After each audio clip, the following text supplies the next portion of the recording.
bahwa kejadian kemarin itu tidak lepas dari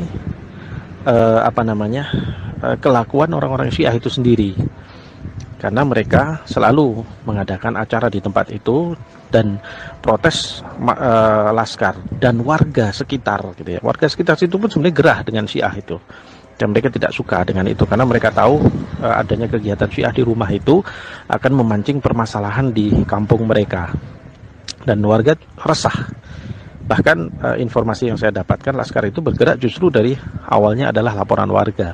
Ketika warga melihat di rumah itu mulai berdatangan mobil-mobil begitu, ngumpul begitu, lalu warga memberitahukan beberapa elemen laskar, lalu kemudian mereka bergerak, lalu terjadilah apa yang terjadi. Begitu sebenarnya gitu.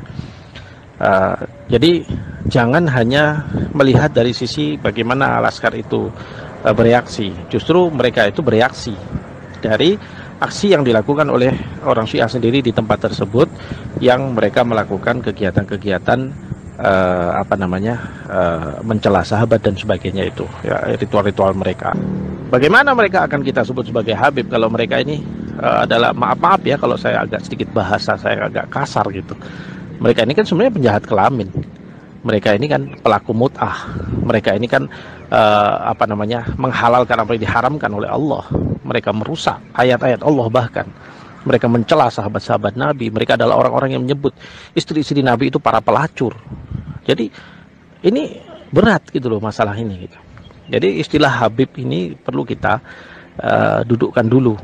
Jadi mereka yang Syiah, mereka yang menganut bid'ah-bid'ah sampai pada titik yang seperti itu, harusnya tidak disebut sebagai Habib. Apalagi kalau umat Islam tahu dengan orang-orang yang jadi korban di situ, ya, atau yang diserang itu yang namanya Habib, disebut Habib siapa itu, Umar, ya, Umar Al-Jufri atau siapa itu, ya, itu kalau di Solo sini di Pasar Rebo disebut dengan Umar Kebu, maaf ya, Umar Kerbau gitu, orang nyebutnya begitu karena memang ya orang sudah tidak punya hormat, karena memang ya kelakuan hariannya juga begitu gitu loh. Nah, ini juga satu hal yang harus kita waspadai, jadi jangan mudah terbawa dengan itu.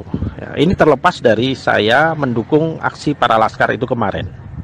Saya sama sekali tidak mendukung dengan cara-cara demikian, dan saya menyesalkan kejadian itu disikapi dengan begitu keras seperti itu. Harusnya disikapi dengan lebih bijak, ya, menggunakan cara-cara yang lebih efektif, yaitu cara yang lebih strategis untuk supaya mereka berhenti, ya. Tapi saya juga harus adil, laskar itu sampai kemudian emosi sedemikian rupa, kemudian terjadi kekerasan seperti itu juga bukan tanpa sebab, ya. Jadi sebelumnya memang sudah ada hal-hal yang membuat akhirnya mereka begitu memuncak emosinya sampai kemudian terjadilah apa yang terjadi kemarin, ya.